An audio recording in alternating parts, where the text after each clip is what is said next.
Eh bien bonjour, je suis heureux de vous retrouver et vous avez vu le clin d'œil que j'ai fait à Pierre Tchernia et à Monsieur Cinéma avec ce petit générique sans prétention mais alors totalement nostalgique puisque c'était la musique du générique de Monsieur Cinéma qui à l'origine d'ailleurs est une musique de film, un film qui s'appelle L'œuf et la musique est signée de Gérard Calvi. Voilà, Jean Gabin. Ce n'est pas la première vidéo que je fais sur Jean Gabin, mais si vous me suivez un peu, vous avez vu que, ben oui, c'est pour moi le plus grand acteur du monde. Je le répète à chaque fois, chacun a son plus grand acteur du monde. Et je voulais quand même, parce que quand on parle de Gabin beaucoup sur les plateformes, sur YouTube, c'est bien sûr le Gabin Audiard, deuxième période. C'est le Gabin gouailleur, très traditionnaliste, qui incarne une France gaullienne, puisque nous sommes quand même à l'époque du général de Gaulle. Et Jean Gabin, c'est d'abord un jeune homme. On a oublié que ça a été un jeune homme, et il a été la plus grande star du cinéma d'avant-guerre, et en débordant largement des frontières de la France, puisque c'était une des plus grandes stars du cinéma international.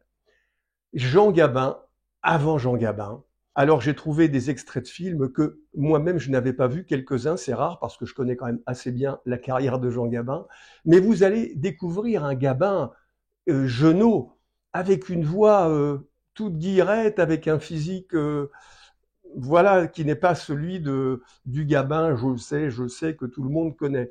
Non, c'est plutôt, vous allez le voir, on va suivre un peu un ordre chronologique, d'ailleurs il y aura deux parties. La première partie va s'arrêter en 1936.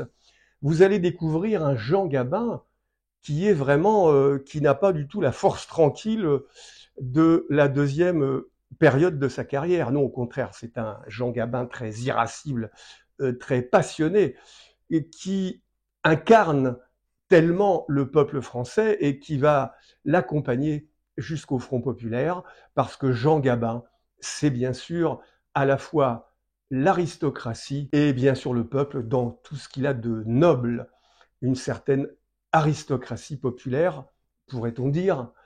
Et donc, pour commencer cette émission, comme toujours, il vaut mieux écouter l'intéressé. C'est une émission de la télévision suisse dans laquelle vous allez voir Jean Gabin, ça résume un peu ce qu'on va dire dans cette émission, mais bien sûr on va creuser. Il nous parle de ses débuts jusqu'à la guerre. Après on va rentrer dans le détail, mais à mon avis c'est la plus belle entrée en matière que d'écouter Jean Gabin. C'est un document qui date de 1970 de la télévision suisse. J'étais pas du tout parti pour jouer des rôles dramatiques. Moi, j'étais un gars de music-hall, je chantais, je dansais, je jouais l'opérette. Et j'ai débuté d'ailleurs au cinéma parlant, parce que j'ai fait 2 sketchs muets comme ça avant. Oui. À la rigolade, c'était un truc comique, quoi, des trucs comiques. Et j'ai débuté dans une opérette. J'ai débuté dans une opérette en 30, à l'avènement du parlant, quoi. Et je pensais pas du tout un jour de devenir un acteur dramatique. Ça s'est fait comme ça. Parce qu'il y a un garçon à qui je dois beaucoup, qui est mort, hélas maintenant, qui s'appelait Pierre Geoffroy, qui était directeur de production, et ils avaient besoin d'un jeune gars qui puisse être léger et peut-être dramatique. Alors il avait pensé à moi. J'ai eu un passage à vide terrible après la guerre, parce que j'ai fait une partie de la guerre quand même, je suis revenu, et j'ai eu un passage à vide de plusieurs années. D'abord, je n'ai pas tourné de 39 à 46, ce qui fait 7 ans quand même. Et si j'ai tourné 2 films en Amérique, parce que j'étais foutu de camp là-bas pour d'autres raisons. Pas pour des raisons de cinéma d'ailleurs, mais pour d'autres raisons qui m'étaient tout à fait personnelles, des raisons guerrières si j'ose dire. Et j'étais parti là-bas, alors j'étais obligé de gagner ma croûte, j'étais obligé de faire le film, enfin puis après je suis reparti après, puisque je suis reparti dans la marine libre française après. Et quand je suis revenu, j'ai eu un grand passage à vide parce que je suis revenu avec les cheveux blancs d'abord, que les gens, pour eux, j'étais encore Pépé le Moco, j'étais encore le Quai des Brumes, j'étais encore tous ces trucs-là, ma pipe, tout d'un coup, ils m'ont vu avec des cheveux blancs. Alors vous savez ce que c'est, les gens veulent vous voir comme ils vous ont connu, et j'ai eu un très grand passage à vide, ça n'est reparti qu'après, quoi. Faut dire les choses comme elles sont, Pépé le Moco, la Bandera, tout ça, ça a terriblement vieilli. À l'époque, bon, c'était de bons films, c'était l'époque de ces films, mais maintenant ça a terriblement vieilli, c'est plus visible, quoi. C'est plus visible. Mais Le jour se lève, effectivement, je pense que c'est un film qui tient encore le coup. La carrière de Jean Gabin donc commence sur les planches au Music Hall. C'est un jeune premier comique et il va faire du cinéma un peu par hasard. Et son premier film, Chacun sa chance, c'est une comédie musicale, plutôt une opérette qu'il interprète avec Gaby Basset. Gaby Basset d'ailleurs avec qui il gardera toujours une relation affectueuse très longue, puisqu'il la fera tourner dans de nombreux films jusque dans les années 60. Et avant de voir un extrait de Chacun sa chance, 1930, hein, vous vous rendez compte, c'est un film qui a presque 100 ans. Je vous propose d'écouter Jean Gabin nous parler de ce film. Et alors, c'est une interview que j'adore. Il est interviewé par Robert Chazal, qui était le grand critique de cinéma de François. Et vous allez voir l'amitié, la complicité entre Chazal et Jean Gabin. On retrouvera d'ailleurs d'autres extraits de cette interview un peu plus tard dans l'émission. Donc voici Jean Gabin qui nous parle de son premier film, comment il a été amené à le tourner, et ensuite vous allez voir un extrait de Chacun sa chance. J'étais au Bouffe à ce moment-là. J'étais au Bouffe, et puis alors, c'était l'avènement du parlant, puisque c'est en 30. Et il cherchait un jeune premier comique quoi, pour tourner une opérette. Alors j'étais faire un essai chez Pathé, et puis moi je l'avais trouvé déplorable, l'essai d'ailleurs, je trouvais minable, j'avais une gueule impossible. Mais enfin, pour eux, probablement que ça a dû être bon, ils m'ont pris. Et c'est comme ça que j'ai débuté dans une opérette qui s'appelait Chacun sa chance.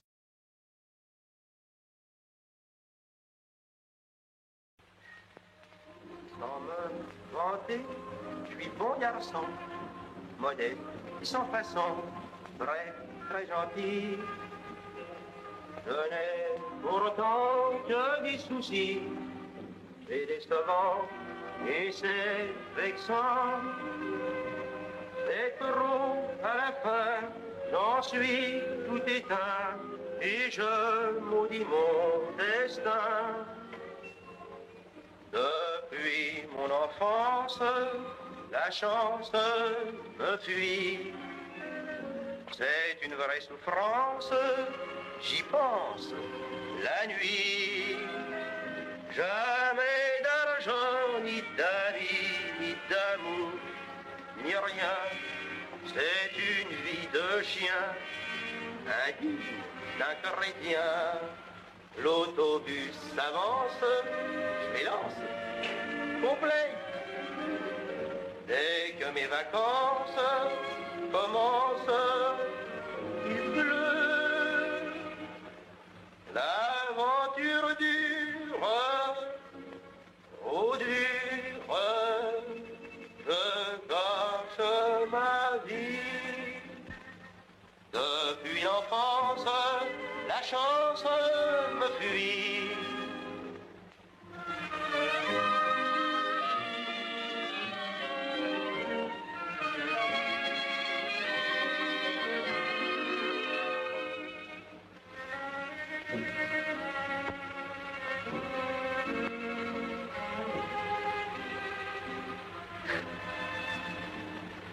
Depuis l'enfance, la chance me fuit.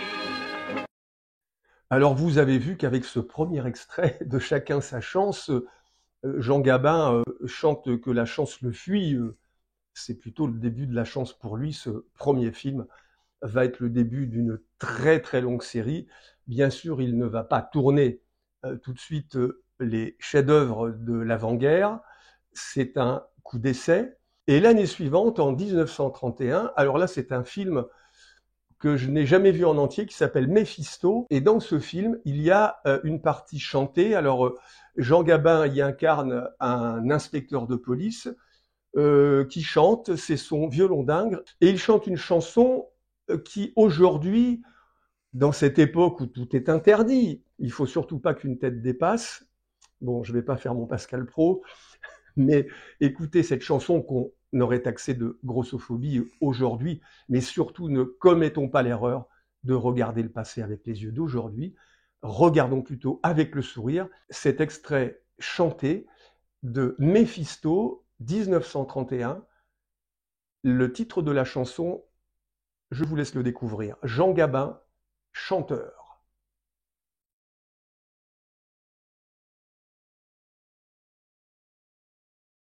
Dans tous les dancing, on voit fréquemment les messieurs inviter les maigres en disant qu'elles dansent mieux.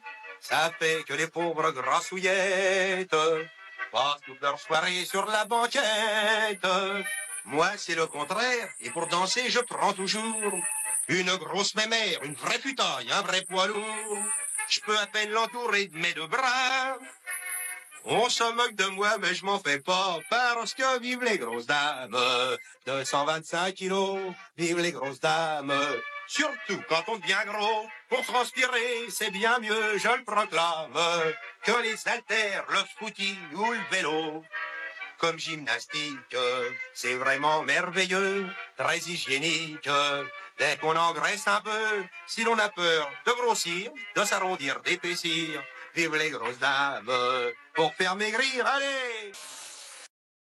Voilà, je ne sais pas si un chanteur a envie de reprendre, faire une reprise des femmes de 125 kilos. Bon, on ne sait jamais, on peut proposer ça à Patrick Bruel, qui avait repris en son temps Les Amants de Saint-Jean et d'autres chansons. Bon, c'est peut-être possible. Plus sérieusement, on va retrouver le fil chronologique de la carrière de Jean Gabin. Et cette même année 1931, Jean Gabin tourne Paris-Béguin. Bon, c'est un film qui n'a pas laissé un grand souvenir, mais il est intéressant parce que c'est la rencontre avec Fernandel, dont je vais vous parler juste après. Et Fernandel, ça a été le grand ami de Jean Gabin, puisqu'ils ont même ensemble construit une société de production qui s'appelait la Gaffer. Donc regardez cet extrait avec deux jeunes hommes que sont Jean Gabin et Fernandel.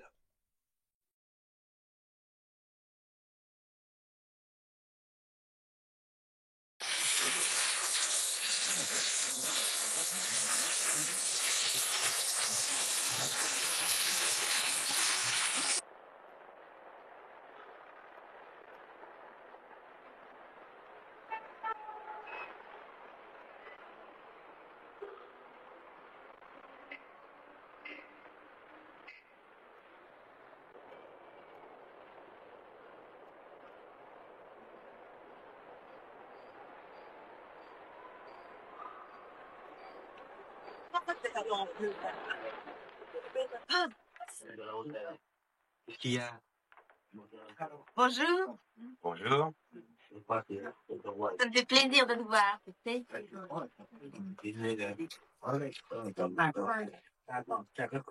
Alors, il est venu pour moi comme je t'ai écrit. Oh bah je te crois. J'ai même pris un taxi pour aller plus vite. Oh, j'arrive pas, hein. Non, écoute-moi, Bob. Je suis chipée pour toi, tu le sais bien, hein. Bien. Je l'ai mis de la rose pour que je sente bon. Bah, répit. Je peux pas, j'ai le nez bouché. Allez, fais pas cette bouille-là, va, viens, je te paye un godet. 2 crêtes sonnées.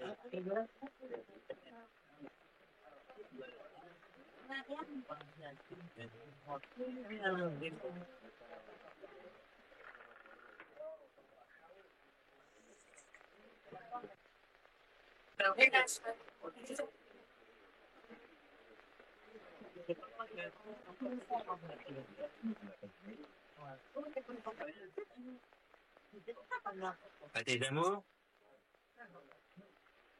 C'est que j'aime pas la mise en boîte, hein. Je suis bonne fille, t'as entendu? Moi, il vient un moment où j'en ai assez. Et alors, je suis capable de tout, hein. Tu bois pas? Non. Eh ben, au miel d'amour. Quels amours? Bah, qui que tu crois? Une, deux, trois, quatre, cinq. Si tu veux prendre la 6e place, allez vite. C'est bon, j'ai compris, hein.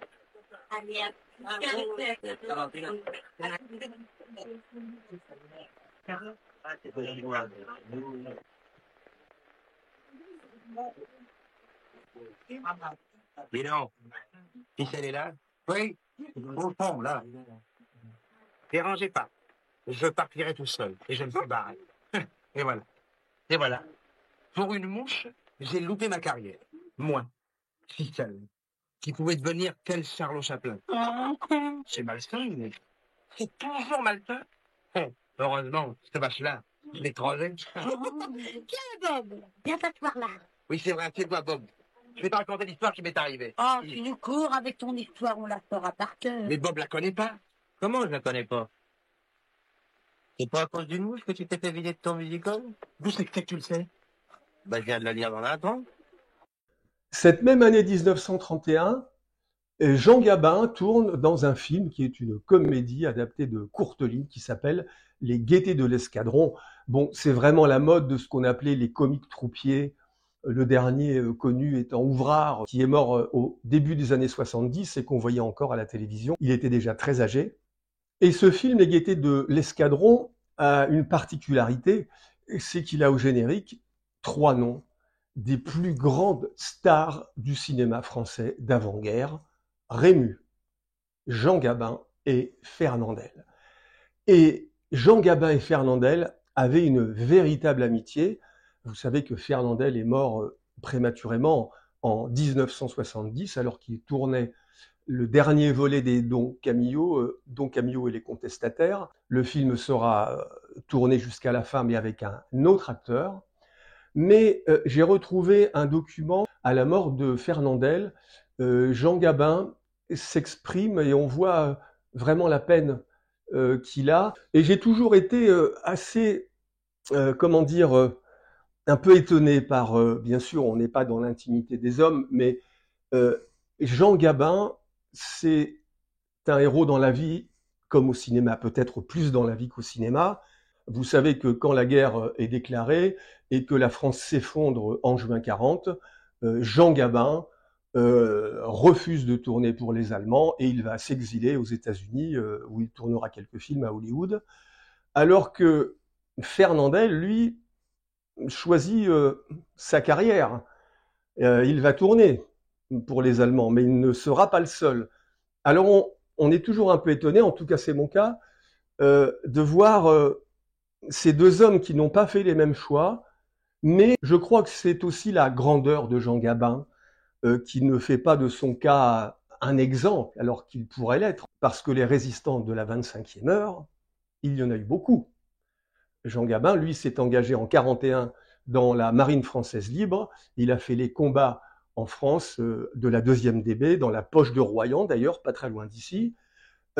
Bon, c'est pas du tout le chemin qu'a pris Fernandel, mais peu importe. Jean Gabin, c'est l'homme de la fidélité. Ce n'est pas quelqu'un qui exhibe ses médailles. D'ailleurs, quand René Clément veut tourner Paris brûle-t-il, il demande à Jean Gabin de jouer dans le film et Gabin répond « Non, moi la guerre, je l'ai fait, mais en vrai, c'est tout Jean Gabin ». Bref, je referme cette parenthèse, mais tout ça pour vous montrer cet extrait où Gabin parle de Fernandel et on voit qu'il est vraiment très très peiné. Et juste après, nous allons voir un extrait des Gaîtés de l'Escadron tourné en 1931 avec Jean Gabin et Fernandel. Au début du parlant, Non, on s'est connu, lui il faisait son tour de chien au concert Mayol. On s'est connu pendant le film, quoi. Quand il a débuté dans le film, moi aussi. Ça devait être son deuxième film, je crois, et puis moi aussi, quelque chose comme ça. Oh, des souvenirs. Oui, dans le premier film. Comme il avait un peu ce côté chevalin, je me rappelle, à cette époque-là, il y avait une très grande jument de trot qui s'appelait Uranie. Et je l'appelais Uranie, moi. Et lui m'appelait, parce qu'à ce moment-là, j'étais blond, j'avais les sourcils très blonds, il m'appelait Albinos. Albinos. Alors on s'appelait Albinos et moi je l'appelais Uranie. Voilà, mais enfin des souvenirs, on en a des tas, quoi. On a des tas qui m'échappent, mais je vous dis, pour moi, en dehors du comédien, c'est l'homme qui est parti. Ah, l'homme.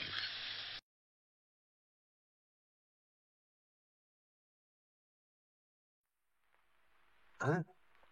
Oui, ils sont un peu longs. Y a pas de quoi faire à l'escadron? Ah, j'ai pas le temps, mon général. Pourquoi? Ah, je suis toujours en prison, alors je peux pas y aller. Ah ouais. Qu'est-ce que vous cachez derrière votre dos, mon ami? Alors, montrez-moi votre main, que diable?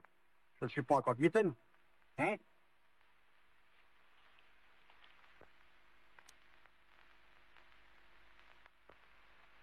Qu'est-ce que c'est que ça? C'est du fromage de cochon, mon général. C'est moi qui ai payé.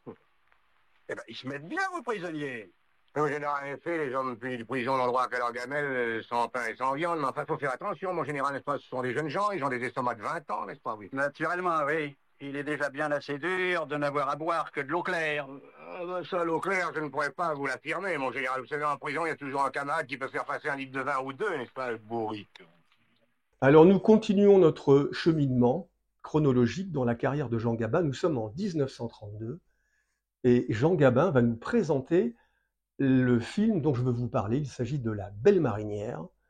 Écoutez Jean Gabin et aussitôt après, vous allez voir un extrait de ce film avec le grand Pierre Blanchard qu'on a oublié, qui lui aussi a été une star immense avant la guerre, mais lui aussi est passé aux oubliettes du cinéma. Mais regardez bien l'extrait de La Belle Marinière et vous allez voir, vous savez, je vous parle souvent, mais on en parlera tout à l'heure, du jeu naturel de Jean Gabin.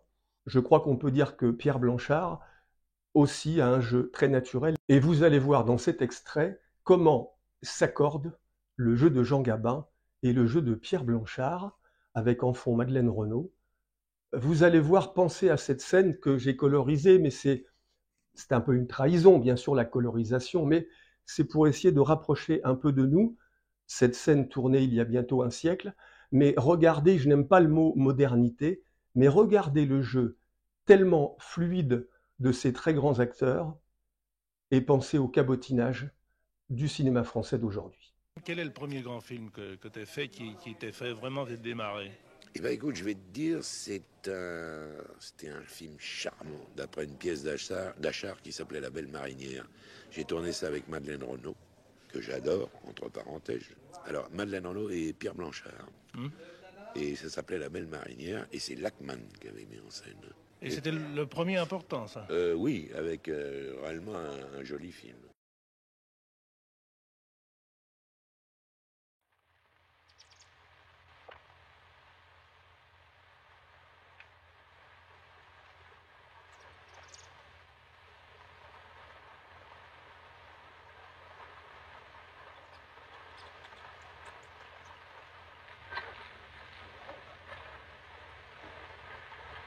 Elle est intéressante, votre conversation?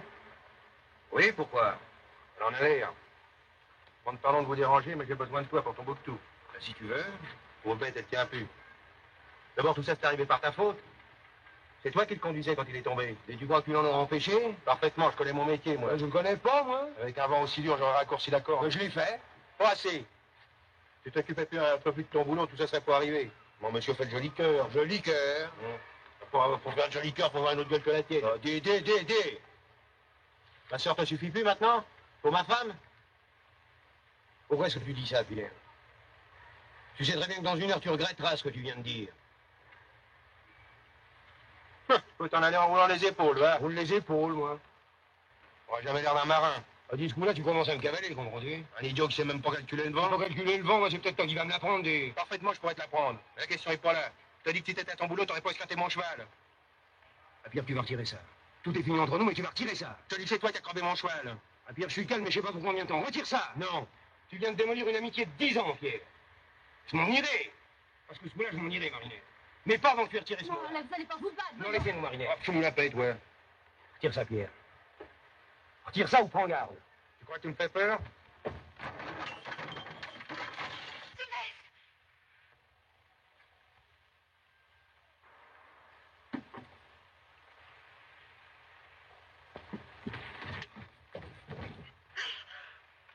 Je t'ai fait mal?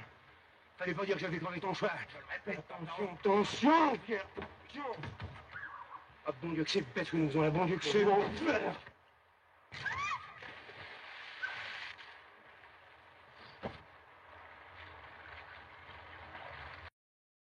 En 1934, Jean Gabin partage l'affiche avec l'immense Joséphine Baker.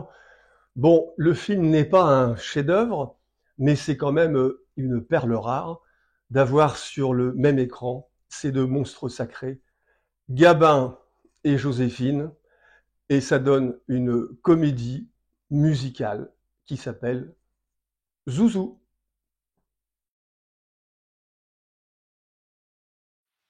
Qui est là? Bonsoir, Zouzou. Jean! Oh, c'est toi! Quel bonheur! Mais tu es mouillé! Eh oui.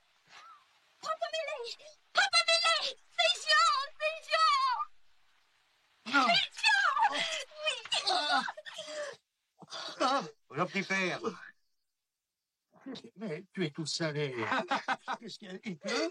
Et non, c'est de mer. Oh, mais on ne t'attendait plus. Eh ben, je comprends, je suis embordé, j'ai sauté par-dessus bord. Oh, Jean, c'est le conseil de guerre. Eh, penses-tu encore quelques jours de robe en plus, puis c'est la classe? Vite, déshabille-toi! Oui. Mais tu te changes! Ouais, non. Mais oui, je te dis, moi. Raconte-moi, Jean. Hein? Non, vaut mieux que tu me racontes après. Allez, ça y est. Dis donc, Jean, Hein? c'est beau, Mani? Bon, Mani, tu sais, c'est Mani, hein? Ah. Si tu savais comment t'attendais. Oui?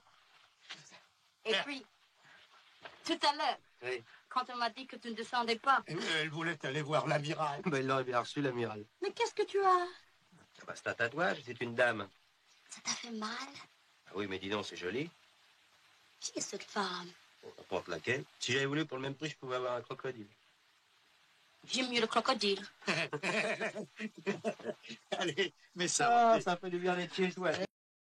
Et cette même année 1934, et Jean Gabin, qui n'arrête pas de tourner, tourne dans un film, Maria Chapdelaine, bien sûr, qui est très connu, qui se passe dans le Grand Nord canadien, et on entend Jean Gabin parler avec un accent québécois. C'est pour le moins curieux, mais bon, ce film a eu un certain succès, et surtout, c'est le premier film que Jean Gabin tourne avec Duvivier. Julien Duvivier, c'est un réalisateur extrêmement prolixe, qui a fait vraiment des très grands films, mais qui n'est pas considéré comme un maître, comme on peut considérer Renoir ou Carnet, alors que Duvivier est un réalisateur tout à fait majeur. Il va tourner de nombreux films avec Jean Gabin, et comme disait d'ailleurs Gabin, vous savez, Jean Gabin arrivait toujours à l'heure sur les plateaux, et il disait « Moi, j'ai été élevé à l'école Duvivier ». Voici un extrait de Maria Chapdelaine, Jean Gabin, dans le Grand Nord canadien.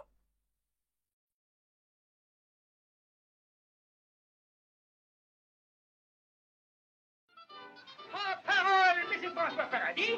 C'est dit que vous allez, les gars! On descend des bois et on va à l'usine à pulpe! C'est un ado du bon Dieu que je vous rencontre, je descendrai après ce Pénéboca. Bien, mais c'est proche Chapdelaine. Oh, François Paradis! Mais bon nom! Alors, comment ça va-t-il? Ça n'a pas changé depuis 3 ans que je suis pas descendu au village. C'est long 3 ans déjà? Eh oui. 2 ans que j'ai passé au Labrador. Et un de même à commercer avec les sauvages du côté de la rivière au coin. Ça et toi? Comme d'habitude. J'ai pratiquement passé tout l'hiver à couper du bois au camp numéro 2. Une bonne job. Il a fait bien fête cet hiver. 64 degrés à bas de zéro, est-ce que disait le boss. On avait pratiquement les yeux qui gelaient. Mais c'est rien. On gagne une bonne gage et demain je serai à la maison. C'est le père Chapdelaine qui va être content. Dame, il seul à gagner pendant la mauvaise saison. Comment qu'ils vont de même tous à la maison? J'ai des nouvelles le mois dernier par un trappeur. Toujours tous bien solides. À ce printemps, pareil que ma soeur Maria est descendue à Péribronca, passer un mois chez les Larouches, des parents à nous. Ah, Maria. Elle, ça fait ben 5 ans que je l'ai pas vue. Elle était bien plaisante, ouais, avec ses deux fraises dans le dos. Et voilà canadienne et ses jolis yeux doux. Et ses jolis yeux doux, doux, doux. À terre, à Péribronca.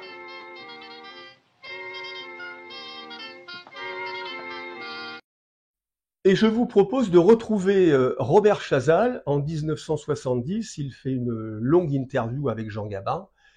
Et justement, il évoque la série de films qu'a fait Gabin avec Duvivier. On va retrouver d'ailleurs Gabin en parler lui-même, et le document est intéressant et passionnant parce que la complicité dont je vous parlais tout à l'heure entre Chazal et Gabin est évidente. Et juste après ce morceau d'interview, vous allez voir, Gabin en parle d'ailleurs, un extrait de Golgotha. C'est le seul film vraiment en costume, même si Gabin après a tourné Les Misérables, mais là en costume, c'est-à-dire qu'on se trouve dans l'Antiquité romaine, et Jean Gabin n'est autre que Ponce Pilate. Je crois que c'est le seul film qu'il a regretté de faire. Ça vaut quand même le détour. Donc on écoute d'abord Jean Gabin nous parler de ces films tournés avec Julien Duvivier. Ah bah oui, bah le premier film que j'ai fait avec Duvivier, c'est Maria Chapdelaine. Après, il m'a fait une vacherie, il m'a fait tourner Ponce Pilate dans Golgotha.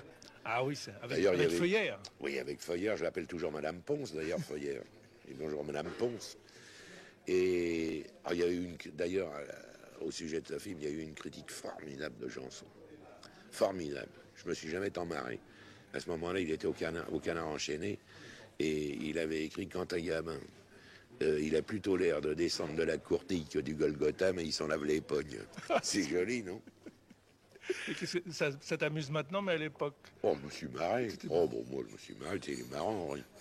Oui, ça...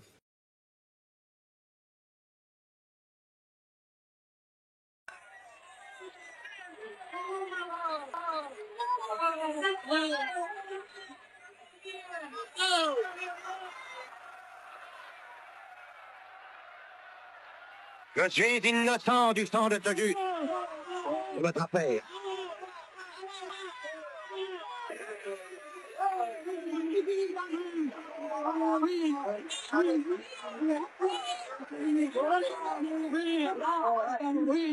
Écrit Jésus de Nazareth, roi des Juifs.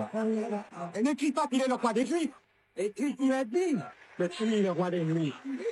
Ce que j'ai écrit, je l'ai écrit.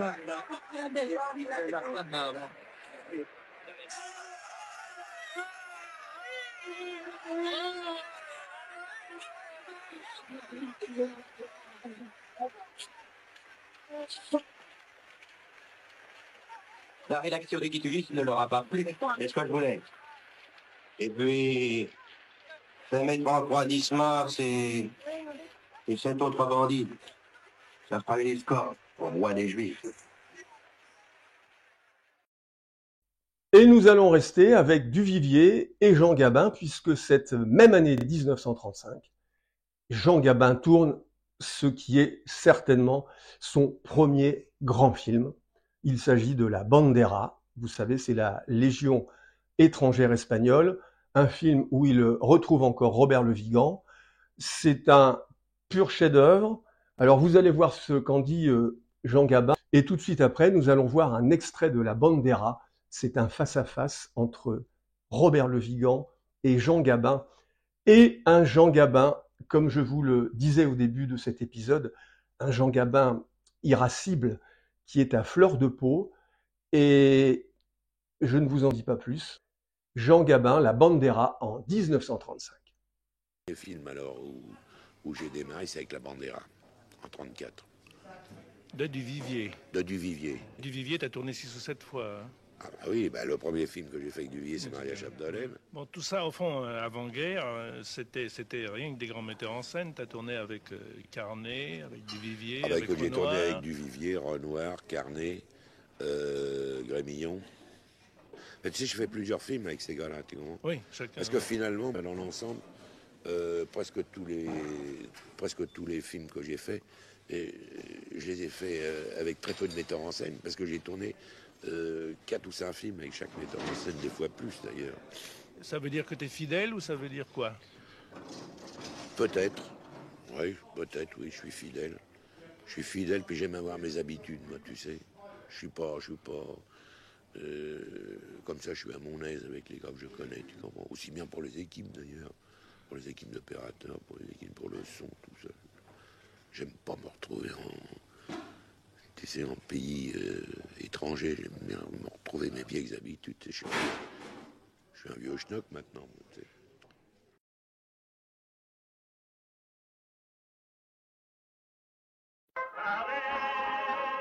Lorsque descend la nuit, toutes sortes de gueux se faufilent en cachette. Ils sont heureux de tomber, de coucher. Tiens, ça, je peux plus entendre ça. Ça, oh, ça ou autre chose, on n'y voit pas bien clair. Je peux plus entendre ça, je te dis. Non, c'est pour rien, mon marquis. Tu as arrêté ça, hein? Des rassurés, ou bien la Charenton, tout le long de la Seine, on marche. Mon Dieu, là, regarde à ta gueule, tonton. Ah, qu'est-ce qu'il a? Il est sonné, oui, il est piqué.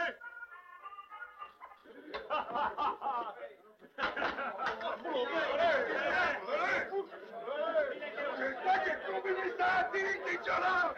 C'est quoi pourri? On va te crever, tonton. On va te crever.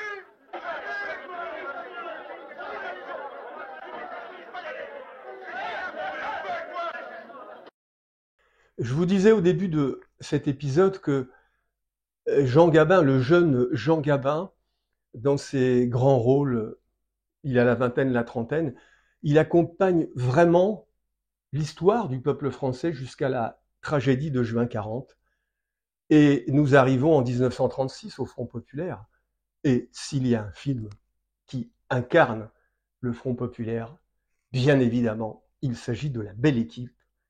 Julien Duvivier, un pur chef-d'œuvre. Ce film qui est immortalisé par la célèbre chanson que nous allons écouter tout à l'heure, chantée par Jean Gabin. Et vraiment, on voit petit à petit l'évolution, puisque Gabin le dit lui-même, il n'était pas prédestiné à devenir un acteur dramatique, il jouait les jeunes premiers comiques, mais le destin, ou son inconscient, ou celui des autres, en a décidé autrement, et il devient de plus en plus l'incarnation de l'esprit français. Je crois qu'aucun autre acteur n'a rencontré un tel destin, c'est quelque chose d'extrêmement rare, et je me répète, mais je crois que cela est dû avant tout à ce jeu moderne. Bon, la modernité, on parle de jeu moderne, je préfère dire jeu naturel.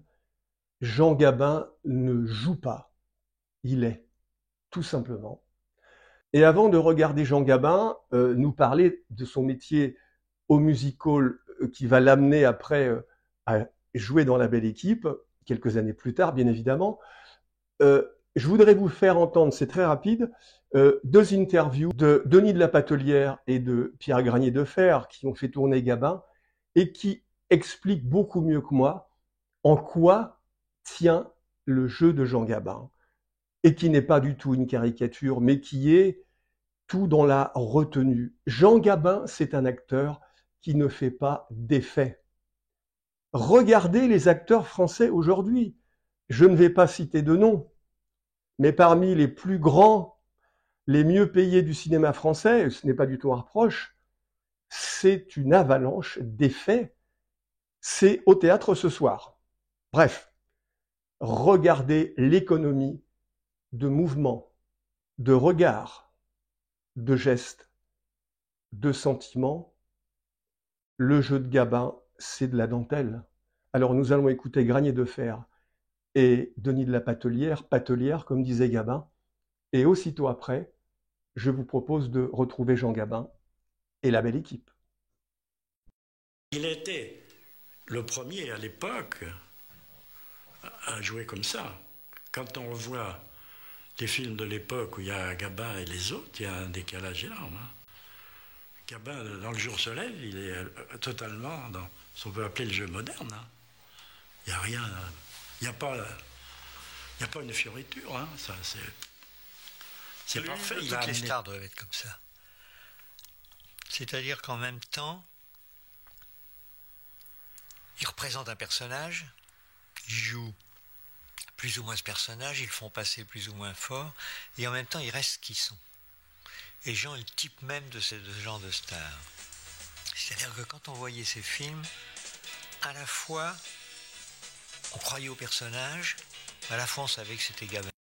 Alors, chose promise, chose due, je vous ai casé Patelière et Granier de Fer parce que je pense que ce qu'il disait est vraiment primordial pour bien comprendre Jean Gabin.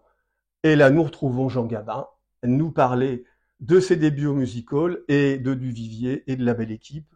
Et bien sûr, nous allons nous promener avec Jean Gabin au bord de l'eau, la belle équipe en 1936. Ah bah non, il n'y avait pas de souvent. Penses-tu, puis disons, il y avait un rôle d'orchestre, il y avait au moins 30 musiciens, il fallait passer par-dessus. Alors tu venais chanter au proscenium pour que ça passe, pour que les gars du haut entendent, quoi. Ça, c'est un autre métier. Moi, je sais pas comment ils font maintenant. T'as beaucoup chanté ensemble. On a des disques de ça, on a des souvenirs de ça, on en entend de temps en temps. Il y a une chanson qu'on a entendue il n'y a pas tellement longtemps à la radio. Oh, non bah, ça doit être un vieux disque qu'ils ont, oui. Là, tu veux dire quand on se promène au bord de l'eau, peut-être. Je crois, oui. Oui, c'était une chanson que je chantais dans le film de Duvivier, La belle équipe. Puis alors, attends, à cette époque-là, alors, il n'y avait pas de playback. Moi, je l'ai enregistré directement, disons. Je me la suis tapé au moins 6-7 fois.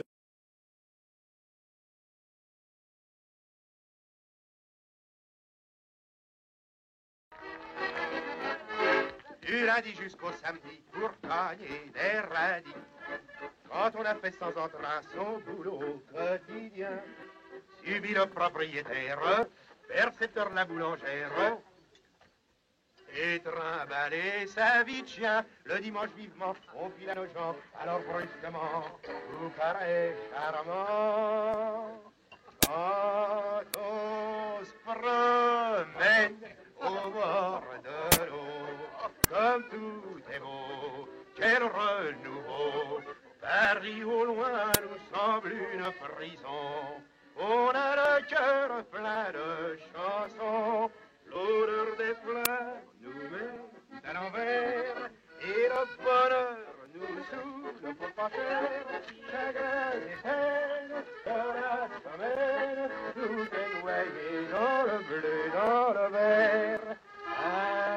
Ce dimanche au bord de l'eau, au trémolo des petits oiseaux, suffit pour que tous les jours semblent beaux.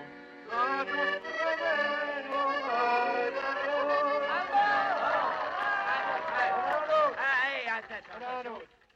Je connais des gens cafardeux qui tout le temps se font des cheveux et rêvent de filer ailleurs dans un monde meilleur.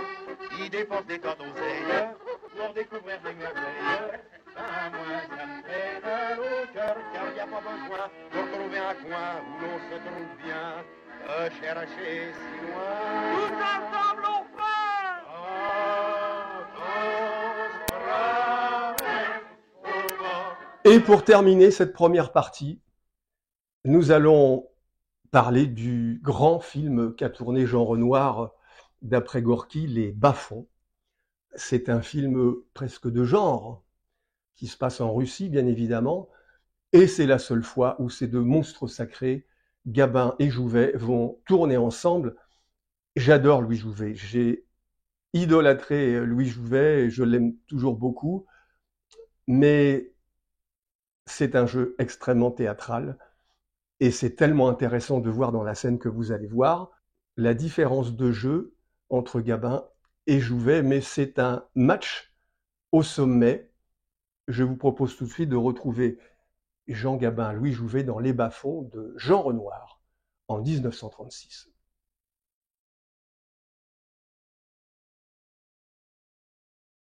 Tu peux continuer à forcer les tiroirs. Si tu trouves 50 roubles dans toute la maison, tu auras bien de la chance.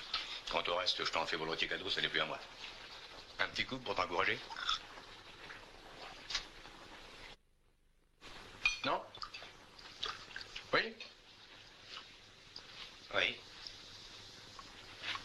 Nous trinquons entre collègues. Sans blague. Parole, tu peux pas de confiance. Ah bah alors comme ça encore un petit coup. Il est bon.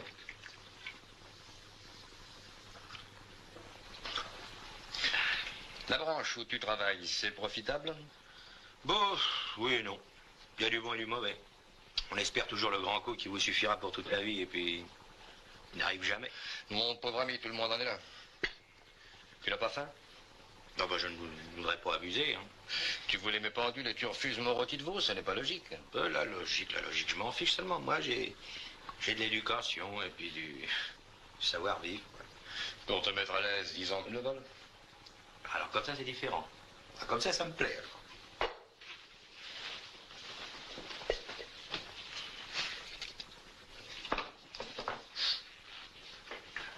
Tu as souvent faim?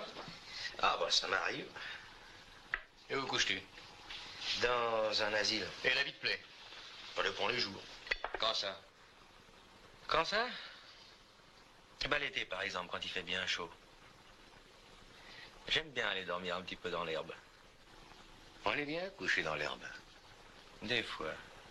Voilà, ainsi s'achève cette première partie. La deuxième partie s'intitulera 3 ans et 6 chefs-d'œuvre. C'est la période où Jean Gabin va tourner les plus grands classiques du cinéma français en étant la tête d'affiche de ses films. Donc, je compte sur vous, j'espère que vous serez là. Et entre-temps, si je vous ai donné envie de revoir ou de découvrir des films avec Jean Gabin, je crois que je n'aurais pas perdu mon temps. À bientôt, je compte sur vous.